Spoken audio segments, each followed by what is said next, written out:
तो पिछले क्लास में हम लोग सर्कुलेशन यानी कि वहन के बारे में पढ़े थे और इस क्लास में हम लोग उत्सर्जन के बारे में पढ़ेंगे। एक्सक्रीटरी सिस्टम जिसको बोलते हैं उत्सर्जन। तो उत्सर्जन होता क्या है, जैसे हम लोग पाचन में पढ़ लिए थे, तो पाचन में जो कुछ भी भोजन पचने लायक था वो पच जाता था, लेकिन कुछ अपशिष्ट पदार्थ बच जाते थे। तो उन अपशिष्ट पदार्थों का शरीर में कोई काम नहीं है। उन अपशिष्ट पदार्थ को शरीर से बाहर निकालना, अगर शरीर से बाहर नहीं निकालेंगे तो शरीर बाहर ही पहुँचाएंगे। तो उन अपशिष्ट पदार्थों को शरीर से बाहर निकालने के प्रोसेस को बोलते हैं उत्सर्जन। ठीक, अब जनरली देखते हैं कि उत्सर्जन होता है क्या। जैसे मान लीजिए अगर मनुष्य के शरीर में बात किया जाए उत्सर्जन का, तो मनुष्य के शरीर में उत्सर्जन किन किन चीज़ों का होता है। तो सबसे पहले हम लोग देखे थे श्वसन में, कि श्वसन में ऑक्सीजन को अंदर लेते थे और कार्बन डाइऑक्साइड को बाहर निकालते थे। तो सबसे पहला उत्सर्जन कार्बन डाइऑक्साइड को बाहर निकालना। तो मनुष्य शरीर में कार्बन डाइऑक्साइड को बाहर निकालना, ये भी एक उत्सर्जन कहलाता है। दूसरी चीज देखा जाए कि पाचन के बाद जो मल हम लोग त्यागते हैं वो भी उत्सर्जन है। मल का परित्याग, ये भी उत्सर्जन में ही आता है। मूत्र, ये भी उत्सर्जन में ही आता है। पसीना, शरीर से पसीना निकलता है, ये भी उत्सर्जन में आता है। ठीक, म्यूकस, नाक से म्यूकस पोटा निकलता है, वो भी उत्सर्जन में ही आता है। कान से खोटी ओटी निकलता है, ये भी उत्सर्जन में आता है। तो देखिए कि शरीर से जो चीज भी शरीर से बाहर निकले उसे हम क्या बोलते हैं, उत्सर्जन बोलते हैं। ठीक है, तो उत्सर्जन के ही बारे में आज हम लोग डिस्कस करेंगे। ठीक, तो सबसे पहले हम लोग पढ़ते हैं एक कोशिकीय जीव में उत्सर्जन। एक कोशिकीय जीव में उत्सर्जन आसान है, जबकि बहुकोशिकीय जीव यानी कि मनुष्य में उत्सर्जन पूछे तो मनुष्य में बहुत सारी चीज़ों का उत्सर्जन होता है। मनुष्य का शरीर जटिल भी है, तो इसीलिए बहुकोशिकीय जीव में उत्सर्जन थोड़ा कठिन है। तो सबसे पहले स्टार्ट करते हैं एक कोशिकीय जीव में उत्सर्जन। पहला अभी हम डालेंगे एक कोशिकीय जीव में उत्सर्जन। एक कोशिकीय जीव में उत्सर्जन। ठीक, अब देखिए एक कोशिकीय जीव होता क्या है। सबसे फर्स्ट क्लास में बताया था कि एक कोशिकीय जीव में अमीबा आता है, पैरामीशियम आता है। ठीक ना, तो एक कोशिकीय जीव लेके देखा जाए उसमें उत्सर्जन कैसे होता है। तो देखिए एक कोशिकीय जीव,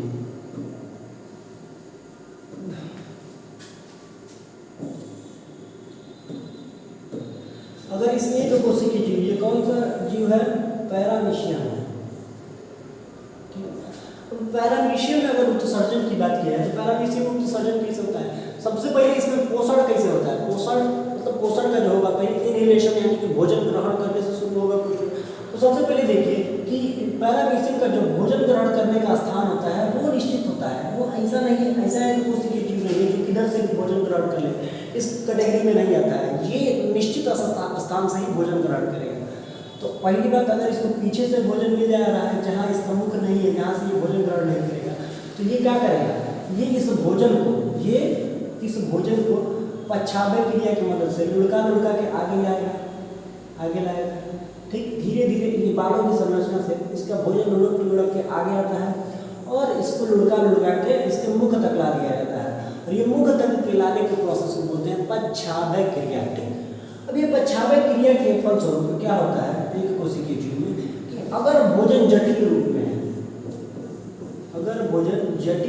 है, जटिल रूप मतलब जिसको ये पचा ना सके, तब यहाँ पे कौन सा प्रोसेस होता है, तब इसकी जो उंगली जैसी संरचना है, जो प्रवर्ध पाए जाते हैं, वो प्रवर्ध इस भोजन को इसके सरफेस पे घेर लेते हैं चारों तरफ से। ठीक, इसको घेरने के बाद ये इस भोजन को जटिल रूप से सरल रूप में तोड़ देते हैं यहीं पे उसके सरफेस पे। तो अब इस भोजन को किस में तोड़ दिया गया है, जटिल रूप से सरल रूप में। सरल रूप में इस भोजन को क्या कर दिया गया है, तोड़ दिया गया है। अब ये भोजन जो है सरल रूप का भोजन है।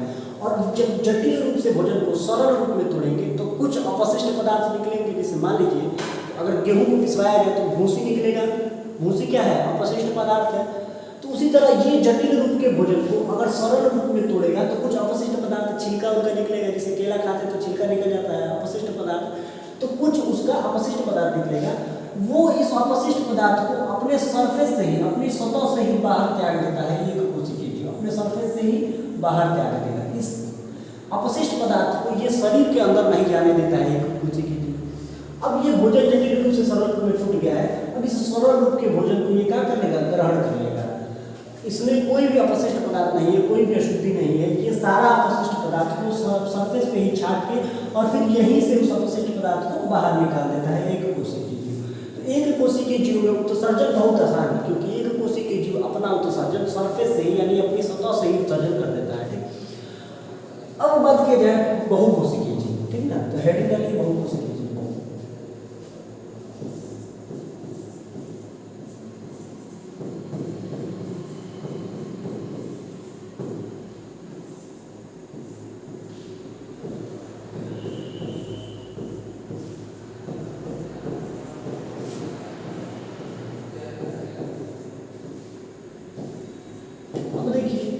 अगला टॉपिक है हमारा बहुकोशिकीय जीव में उत्सर्जन।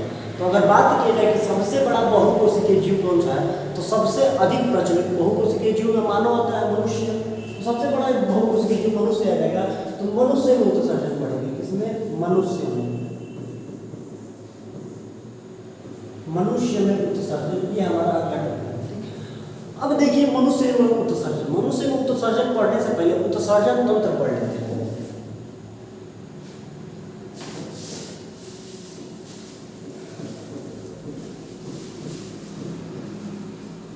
उत्सर्जन तंत्र। अब देखिए अगर आपसे कोई पूछे उत्सर्जन तंत्र है क्या, या फिर उत्सर्जन तंत्र का डिफिनेशन देना है, तो कैसे देंगे? जैसे पाचन तंत्र का डिफिनेशन देते थे, वैसे ही हम उत्सर्जन तंत्र का भी डिफिनेशन देंगे। तो पाचन तंत्र का डिफिनेशन कैसे देते थे? पाचन तंत्र का डिफिनेशन क्या था बेसिकली, कि शरीर के वैसे अंग जो भोजन को पचाने में सहायक होते हैं, उन अंगों को सम्मिलित रूप से हम पाचन तंत्र कहते हैं। उसी तरह उत्सर्जन तंत्र का अगर डिफिनेशन दे तो क्या कहेंगे कि शरीर के वैसे अंग जो कुछ ना कुछ शरीर से उत्सर्जित करते हैं या फिर उत्सर्जन में सहायक होते हैं, उन अंगों को सम्मिलित रूप से उत्सर्जन तंत्र कहते हैं। ठीक है, अब देखा जाए कि शरीर में कौन कौन से उत्सर्जी अंग है। ठीक है, तो अगर पहला उत्सर्जी अंग की बात की जाए तो सबसे पहला उत्सर्जी अंग हम लोग क्या देखते हैं कि फेफड़ा। फेफड़ा में उत्सर्जन कैसे होता है, तो देखिए दिखाते हैं फेफड़ा में उत्सर्जन। हाँ गया फेफड़ा का फिंगर, ये देखिए इसमें उत्सर्जन कैसे होता था। फेफड़ा में उत्सर्जन क्या होता था कि जब हम लोग सांस ग्रहण करते हैं तो वायुमंडल से ऑक्सीजन युक्त जो हवाएं आती हैं वो इस नाक की मदद से, नासा छिद्र, नासा का पार्ट, ट्रेकिया, ब्रोंकाई, ब्रोंकियोलिस से होते हुए श्वसनी, श्वसनिका, श्वसनिका से होते हुए ये कहाँ पहुँच जाता है? ये जो श्वसनिका के सबसे अंतिम छोर पे एक गोल संरचना पाई जाती है जिसको बोलते हैं कूपिका। इसको कूपिका बोलते हैं। ठीक, तो अंतिम रूप से जो हम ऑक्सीजन ग्रहण करते हैं, केवल ऑक्सीजन ही थोड़ी ना आएगा, जितना भी गैस वायुमंडल में मौजूद है, nitrogen, oxygen, carbon dioxide, argon, जितना भी सारा गैस है, सब गैस आ जाता है किसमें? ये फेफड़ा की इस कूपिका में। इसको क्या बोलते हैं? एल्वियोली इंग्लिश में, और हिंदी में क्या बोलते हैं? कूपिका। इंग्लिश में एल्वियोली और हिंदी में कूपिका बोलते हैं। ठीक, तो ये सारा चीज किसमें आगे स्टोर हो जाता है? कूपिका में। अब जब हमारा रक्त जो है कोशिका से कार्बन डाइऑक्साइड लेके, अब कार्बन डाइऑक्साइड आया कहाँ से था? तो ये ऑक्सीजन देखिए, सबसे पहले क्या होता है कि रक्त आता है इस कूपिका में और इस ऑक्सीजन को ले जाके शरीर के हर एक कोशिका में बांट देता है। अब कोशिका में क्या होता है? कोशिका में क्रेब्स चक्र चलता है और उस क्रेब्स चक्र के दौरान ऑक्सीजन और पोषक पदार्थों को मिला के ऊर्जा बनाया जाता है, और ऊर्जा के साथ साथ कार्बन डाइऑक्साइड निकलता है, और कार्बन डाइऑक्साइड का हमारे शरीर में कोई काम नहीं है, वो हमारे शरीर का अवशेष उत्सर्जी अंग है, उत्सर्जी पदार्थ है। उसको क्या करता है? फिर वो ब्लड लगे हाथों उस कार्बन डाइऑक्साइड को हर एक कोशिका से इकट्ठा करके इसे बिटोर के ला के कहाँ पे छोड़ देगा? कूपिका में ला के डाल देगा। तो जितना ऑक्सीजन ले गया है 4%, उतना ही कार्बन डाइऑक्साइड ला के किसमें छोड़ देता है? कूपिका में। अब ये डायाफ्राम क्या करता है? इस डायाफ्राम इस फेफड़े को ऊपर की तरफ धकेलता है, धकेलेगा तो ये सिकुड़ेगा, और जब सिकुड़ेगा तो ये क्या होता है? यहाँ से फिर निःश्वसन होता है, यानी कि सांस को बाहर छोड़ा जाता है, और यहाँ से कार्बन डाइऑक्साइड युक्त जो हवा है वो बाहर निकल जाती है। तो फेफड़े से किसका उत्सर्जन होता है? कार्बन डाइऑक्साइड का उत्सर्जन होता है। ठीक, तो सबसे पहला उत्सर्जन अंतर क्या था? फेफड़ा, और फेफड़े का उत्सर्जन हो गया। फेफड़ा किस चीज का उत्सर्जन करता है? कार्बन डाइऑक्साइड का। अगर अगला बात करें तो अगला उत्सर्जन अंतर क्या है? अगला उत्सर्जन होता है दूसरा त्वचा। अब त्वचा से किस चीज का उत्सर्जन होता है? बहुत लोगों को पता है, सबको पसीना होता है। त्वचा से किस चीज़ का उत्सर्जन होता है? पसीने का। फेफड़ा से किसका उत्सर्जन होता था? कार्बन डाइऑक्साइड का। त्वचा से किसका? पसीना का उत्सर्जन होता है त्वचा से। और भी त्वचा से क्या उत्सर्जन होता है? अगर त्वचा से एक और चीज ना निकले तो फेस मास्क लगाने की जरूरत नहीं है। मुंह पे से जब ऑयली पदार्थ यानी चिपचिपा पदार्थ निकलने लगता है तो फेस मास्क से धोते हैं कि ऑयली पदार्थ धुल जाए, तो उसको क्या बोलते हैं? उसको बोलते हैं सीबम। और ये सीबम का उत्सर्जन भी कौन करता है? त्वचा करता है। त्वचा ही सीबम का उत्सर्जन करता है, ठीक है। अब देखिए, तो त्वचा से पसीना और सीबम का उत्सर्जन होता है। और उत्सर्जन की बात करें तो आंत होता है तीसरा, आंत। आंत से उत्सर्जन के बारे में आप लोग पाचन तंत्र में पढ़ चुके हैं, लेकिन फिर से हम आपको आंत से उत्सर्जन दिखा देते हैं। आंत से उत्सर्जन कैसे होता है?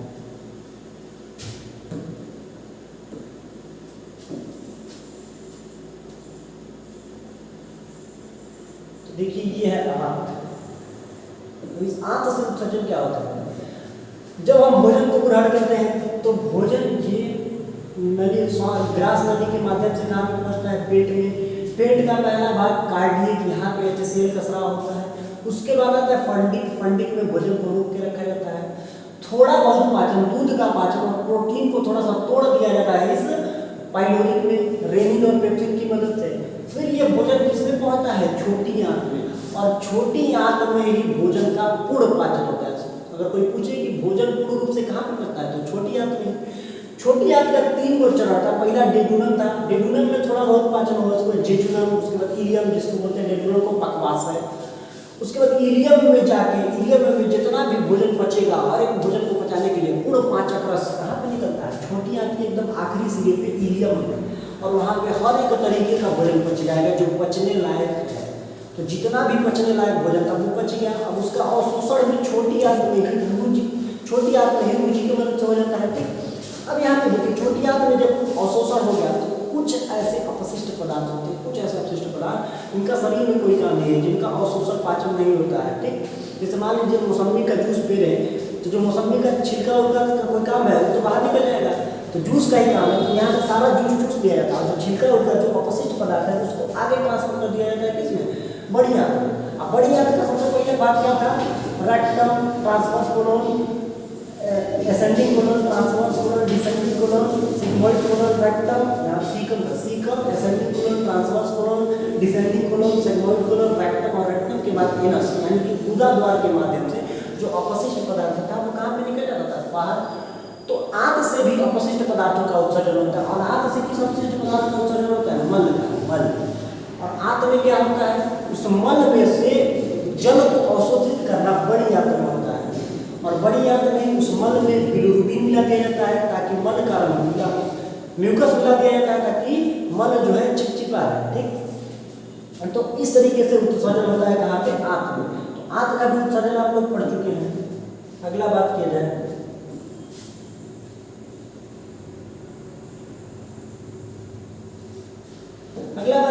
आंत से किसका उत्सर्जन होता है? मल का उत्सर्जन होता है, ठीक।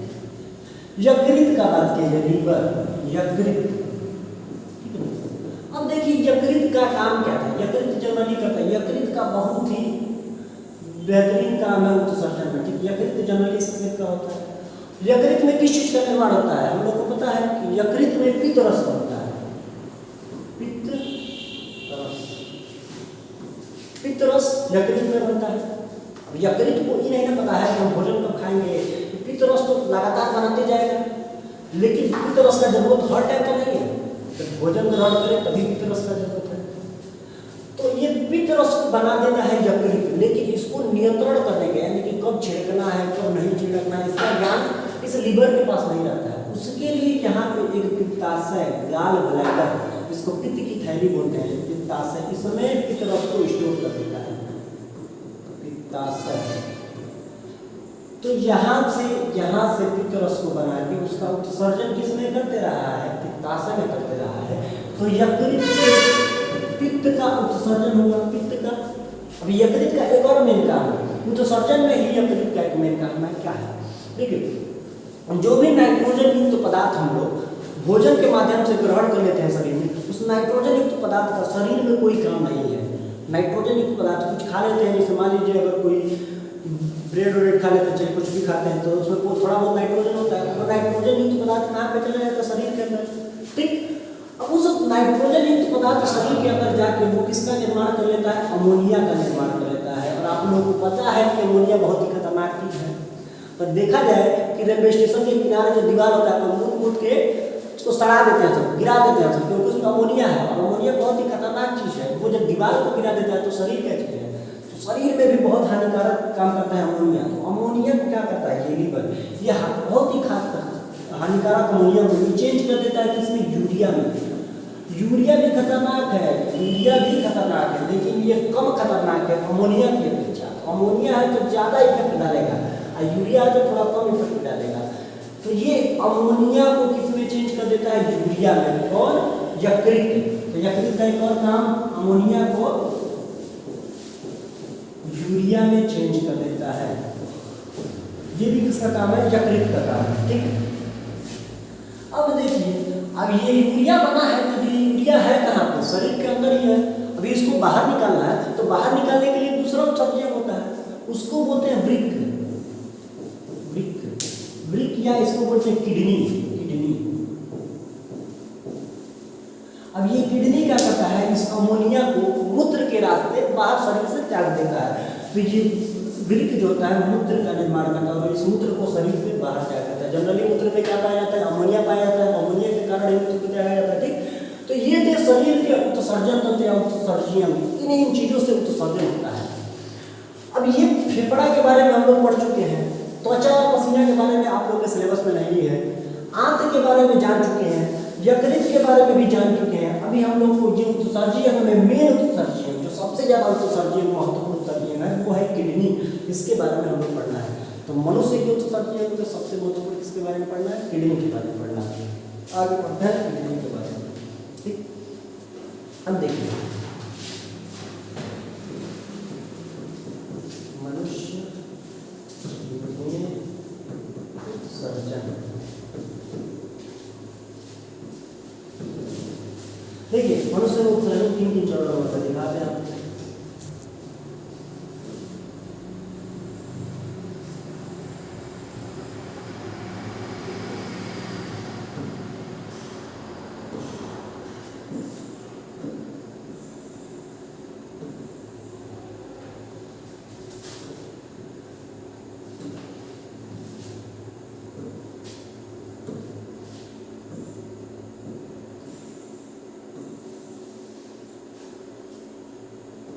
देखिए, मनुष्य के शरीर के अंदर दो किडनी पाया जाता है।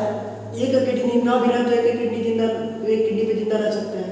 आईफोन में ले रहा है तो वो किडनी बेच दीजिए, ये वो किडनी पे जिंदा रहिए, ये वो किडनी पे भी हम लोग जिंदा रह सकते हैं। और ये दाहिने वाला किडनी थोड़ा सा नीचे होता है। काहे नीचे होता है?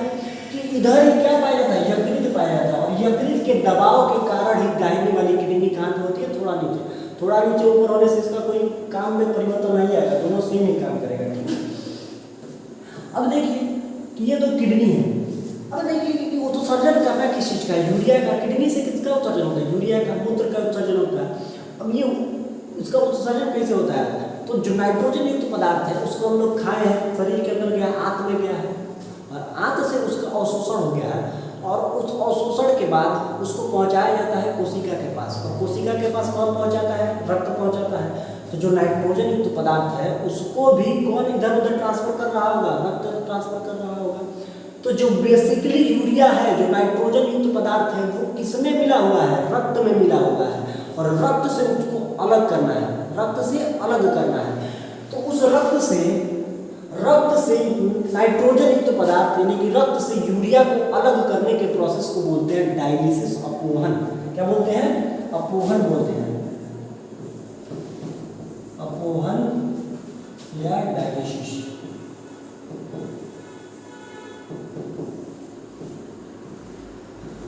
रक्त से यूरिया या मूत्र को अलग करने के प्रोसेस को डायलिसिस करते हैं। और ये डायलिसिस का काम करता कौन है? किडनी करेगा। डायलिसिस का काम कौन करेगा? किडनी करेगा। देखिए कैसे करता है, बताते हैं। ये क्या है? हम आपको वर्ड सर्कुलेशन में बता दिए थे कि जो लाल रंग की नसें पाई जाती है इनको बोला जाता है धमनी, और नीले रंग की नसों को क्या बोला जाता है? सिरा बोला जाता है। तो ये लाल रंग की नसों के माध्यम से ये ब्लड कहाँ पे पहुँच जाएगा, दोनों साइड किडनी में पहुँच जाएगा। लाल रंग की नसों क्या है, धमनी, और धमनी के माध्यम से ये ब्लड कहाँ पे पहुँच जाएगा, नसों में पहुँच जाएगा, ठीक, किडनी में पहुँच जाएगा। अब किडनी में देखिए, किडनी का थोड़ा सा पार्ट के बारे में समझ लेते हैं कि किडनी का कौन सा पार्ट का क्या नाम है। तो देखिए ये आगे वाला जो पार्ट है, ये आगे वाला पार्ट किडनी, जहाँ से नस किडनी में इंटर करता है, इसको बोला जाता है हाइलम। क्या बोला जाता है, हाइलम, ठीक। अब किडनी का ये जो मांस जो जिससे बना रहता है, इसको बोला जाता है कॉर्टेक्स। क्या बोला जाता है, कॉर्टेक्स बोला जाता है। जिसका बात कर रहे हैं उसका ही मेन रोल है किडनी के अंदर, ठीक। ये जो जहाँ से इंटर करता है नस किडनी के अंदर, उसको हाइलम बोला जाएगा। इसकी बाहर की दीवारें जो है इसको बोला जाता है कॉर्टेक्स, कॉर्टेक्स बोला जाता है।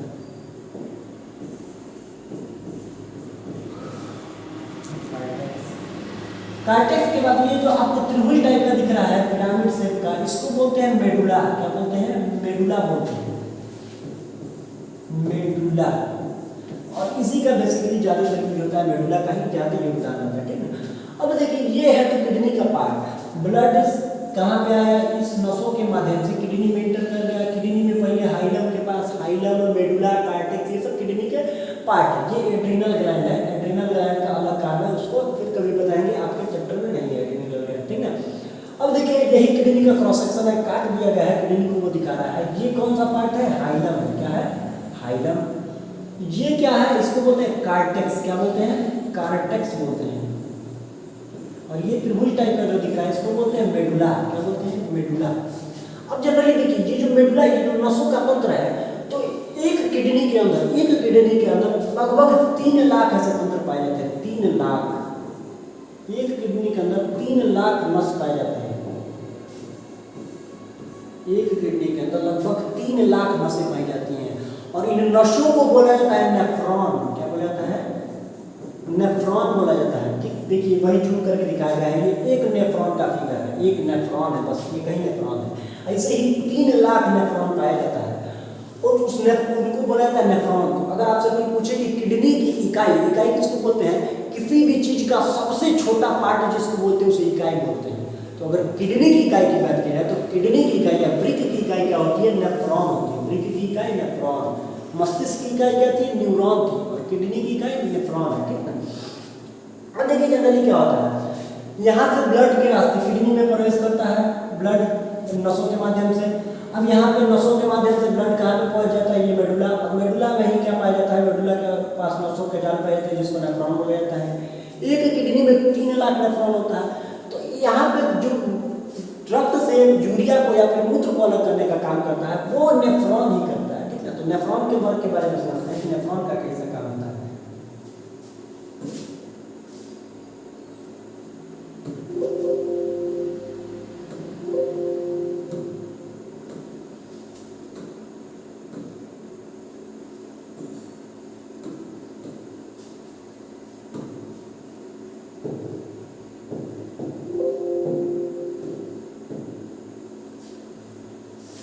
ये देखिए एक नेफ्रॉन का फिगर है, ठीक है। इसमें क्या होता है, ये नेफ्रॉन में ये जो ब्लड, ये जो नसों के माध्यम से ब्लड प्रवेश कर जाता है किसमें, नेफ्रॉन में। अब ये नेफ्रॉन में ये जो ब्लड प्रवेश करेगा, ये ब्लड नेफ्रॉन में होते हुए कहाँ तक पहुँचेगा, यहाँ पे देखिए मेन पार्ट जो होता है वो नेफ्रॉन का होता है। इसको बोलते हैं, ये गोल संरचना है, इसको बोलते हैं वोमेन संपुट। क्या बोलते हैं, वोमेन संपुट, वोमेन संपुट बोला जाता है, वोमेन संपुट।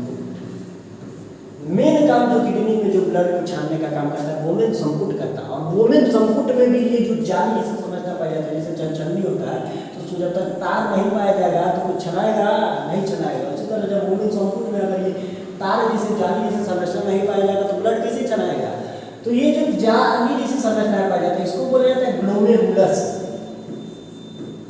ग्लोमेरुलस। अब देखिए यहाँ पे जो प्रोसेस है उसको ध्यान से समझिएगा। पहली बार तो ब्लड प्रवेश करेगा किसमें, वोमेन संपुट में, और वोमेन संपुट में उसको छानेगा कौन, ग्लोमेरुलस। एक बार ब्लड छन गया तो एक बार उसमें से थोड़ा सा अपशिष्ट पदार्थ बाहर निकाल लिया गया ब्लड से, लेकिन अभी भी ब्लड में कुछ अपशिष्ट पदार्थ बच जाते हैं। एक बार तो यहाँ पे वोमेन संपुट में ग्लोमेरुलस के द्वारा उसका फिल्ट्रेशन हो गया यानी कि छना गया है, लेकिन फिर भी आगे जब पहुंचेगा तो ये नसों का जाल है, इन नसों में फिर ब्लड का एक बार अवशोषण होता है, एक बार फिर से छाना जाता है। एक बार फिल्ट्रेशन हुआ है वोमेन संपुट में, एक बार फिल्ट्रेशन हुआ है इन नसों में।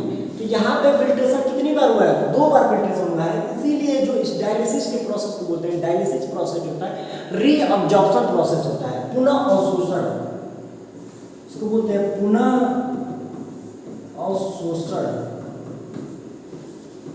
पुनः अवशोषण या रीअब्जॉर्प्शन,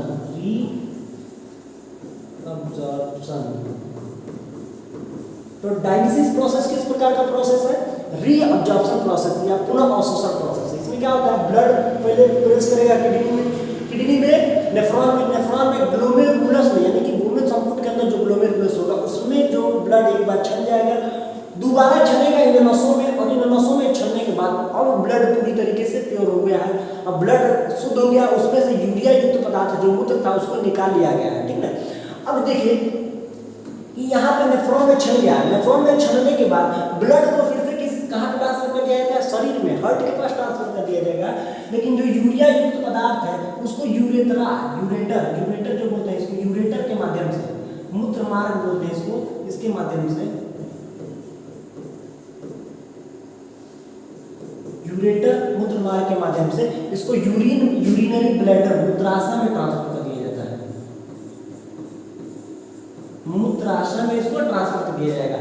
अब जनरली देखिए कि यहाँ से यूरिन यानी कि यूरिन जो मूत्र था उसमें क्या था? यूरिया था, उसको ये मूत्र मार्ग के माध्यम से, इस नसों के माध्यम से यहाँ पे मूत्राशय में ट्रांसफर कर दिया गया है। अगर बात की जाए कि मनुष्य के मूत्र में क्या पाया जाता है, तो जनरली देखिए यूरिन में क्या पाया जाएगा कि यूरिन में केवल 2% ही यूरिया होता है, यूरिया केवल 2% ही होता है, बाकी 95% इसमें जल होता है, 95% जल होता है, केवल 2% यूरिया होता है। अगर हम लोग चाहें तो इस यूरिया का फिल्ट्रेशन करके उसको फिर से शुद्ध करके इस यूरिया का खेत में हम लोग यूज भी कर सकते हैं।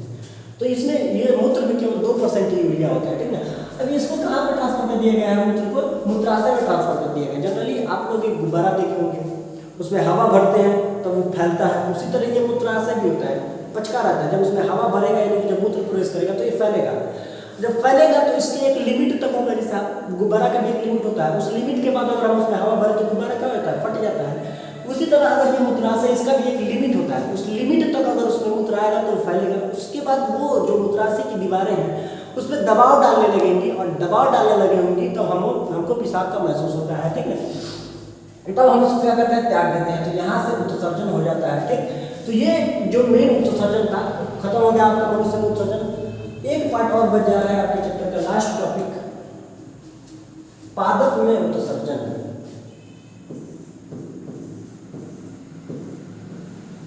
पादप में उत्सर्जन। अब देखिए पादप में उत्सर्जन क्या होता है? पादप में पेड़ पौधे आते हैं, पेड़ पौधे में उत्सर्जन किस चीज का होता है? तो फर्स्ट चैप्टर में पहले ही क्लास में बताया गया था कि पादप में उत्सर्जन किस चीज का होगा। सबको पता है कि पादप क्या छोड़ते हैं? ऑक्सीजन छोड़ते हैं, जो हम लोग के लिए उपयोगी है। पादप में क्या उत्सर्जी पदार्थ है, अवशोषी है, उसका कोई यूज नहीं है। तो अगर एक पेड़ की बात किया जाए,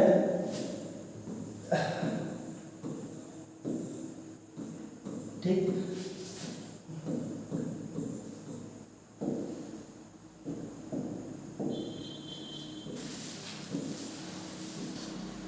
तो क्या होता है इसमें? किस चीज का उत्सर्जन होता है? सबसे पहले क्या होता है? ऑक्सीजन का उत्सर्जन होता है। ऑक्सीजन का उत्सर्जन कहाँ से होता है? तो हम बता चुके हैं आप लोग तो पहले ही क्लास में कि उत्सर्जन किसके द्वारा होता है। जैसे हम लोग कार्बन डाइऑक्साइड का उत्सर्जन नाक से करते हैं, फेफड़ा के माध्यम से, तो ये पादप जो होता है ये उत्सर्जन कहाँ से करता है? ये पादप उत्सर्जन इस स्टोमेटा के माध्यम से करता है। स्टोमेटा के माध्यम से उत्सर्जन करता है। क्या होता है कि पादप में भोजन किस प्रकार बनता है? पादप में भोजन किस प्रकार बनता है कि पादप में भोजन बनाने के लिए क्या क्या चीज जरूरी है? जल जरूरी है। जल कहाँ से मिल जाएगा? ये जो जड़ है इस जल को ट्रांसफर कर देगा किसके मदद से? बताया गया था जाइलम की मदद से। ये जड़ जो है जल को ट्रांसफर कर देगा किसके पास? पत्तियों के पास। जाइलम ले जाएगा जल। उसके बाद इसको और किस चीज का जरूरत है, कार्बन डाइऑक्साइड का। कार्बन डाइऑक्साइड ये वातावरण से सोख सकता है कि नहीं सोख सकता है पत्ती, और किसके मदद से सोखता है, हम लोग नाक की मदद से सोखते हैं, तो ये स्टोमेटा की मदद से सोखता है। तो कार्बन डाइऑक्साइड सोख लिया, उसके बाद और इसको क्या चाहिए, सनलाइट चाहिए, आराम से मिल जाएगा। और क्या चाहिए, क्लोरोफिल चाहिए, और ये क्लोरोफिल भी इसको आराम से मिल जाएगा, क्योंकि इसके पत्तियों में जो क्लोरोप्लास्ट होता है, तो वो क्लोरोप्लास्ट ही क्लोरोफिल दे देगा। इतना सब जब इसको मिल जाएगा तो ये क्या बना देता है, ऑक्सीजन बना देता है, जो इसका उत्सर्जी पदार्थ है इसको त्याग देगा और ऊर्जा बना देगा। और ऊर्जा यानी कि जिसको भोजन बोलते हैं, इसका शरीर पूरे पेड़ में ट्रांसफर हो जाएगा, ठीक ना। और ये भोजन को यानी भोजन को ट्रांसफर करने का काम कौन करता है, फ्लोएम करता है। और ये ऑक्सीजन जो उत्सर्जित पदार्थ है, हम लोग तो नाक से छोड़ते हैं कार्बन डाइऑक्साइड, ये किससे छोड़ता है, स्टोमेटा से छोड़ता है। और स्टोमेटा कहाँ पे पाया जाता है, इसकी पत्तियों में पाया जाता है।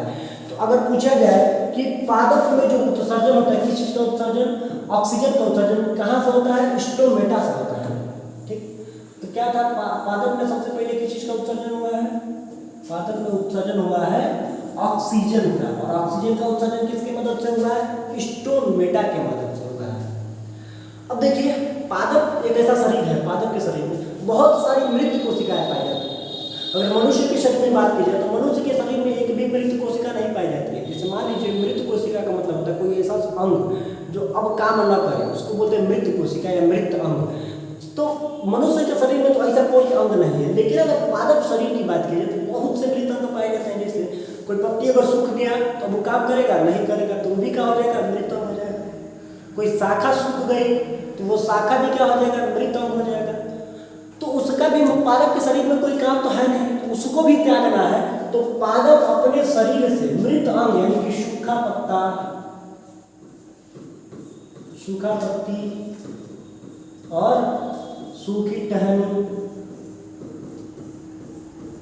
इसका भी उत्सर्जन कर देता है। क्यों, क्योंकि ये जो है कि मृत अंग है, मृत अंग है, इनका अब पादप शरीर में कोई काम नहीं। एक चीज और चीज का आप लोग देखे होंगे कि ये अपने तना से या शाखाओं से किस चीज का उत्सर्जन करता है, गोंद का उत्सर्जन करता है। गोंद का उत्सर्जन, जिसको बोला जाता है लासा, लासा का उत्सर्जन करता है। कहाँ से, तना से और अपनी शाखाओं से। एक चीज और, रेजिन का उत्सर्जन करता है, ये अपने शाखा से ही, गोंद और रेजिन। तो पादप में कितना उत्सर्जन हो गया, ऑक्सीजन का उत्सर्जन हो गया, मृत कोशिकाओं का उत्सर्जन हो गया, गोंद या रेजिन का उत्सर्जन हो गया। लेकिन अभी भी कुछ उत्सर्जित, अभी भी कुछ जो पदार्थ है जो अब उसका काम नहीं पादप शरीर में, तो वो क्या करता है, वो जड़ के माध्यम से उसका ट्रांसफर अगल बगल की मृदा में यानी कि सॉइल में, मिट्टी में, यहाँ पे जड़ के माध्यम से उत्सर्जित कर देता है। कुछ ऐसे पदार्थ होते हैं, ठीक, जिनका काम नहीं होता है। तो यहाँ पे आपका उत्सर्जन चैप्टर खत्म, यानी कि आपका बायोलॉजी का फर्स्ट चैप्टर जैव प्रक्रम खत्म। और 2 चैप्टर बचा है, वो 2 चैप्टर थोड़े छोटे छोटे हैं, तो उसको भी अगले क्लास में बता दिया जाएगा। आज के लिए धन्यवाद।